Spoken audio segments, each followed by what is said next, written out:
आउनुहोस् अभय मल्ललाई सम्झौँ। उनको मुख्य कार्य पशुपतिमा महास्नान गराउने, कलश पूजा गर्ने र भूकम्पमा परि मर्ने राजा। यसलाई हामीले सम्झिँदा चाहिँ पशुपतिमा महास्नान गराउँदै चाहिँ भूकम्पमा परेर मरे भनेर पनि हामी सम्झिन सक्छौँ।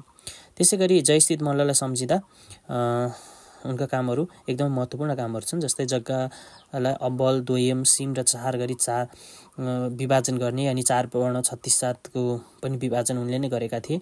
आर्थिक दण्डको व्यवस्था अनि वंशावलीको निर्माण, लवकुश र कुम्भेश्वर मन्दिरको निर्माण, दीपक राग र कलारसँग सम्बन्धित कुरा, व्यावसायिक शिक्षाको सुरुवात, मानव न्यायशास्त्र र न्याय विकासिनी जस्ता कृति लेखेका, महिलाको थर परिवर्तन गर्ने प्रचलन, अनि त्यसपछि मानवपाथी ढक तराजुमा सुधारको कुरा, जातीय पेशा र पहिरनको व्यवस्था, गोपाल राजवंशावलीको रचना, यति चाहिँ उनले गरेका कामहरू भए।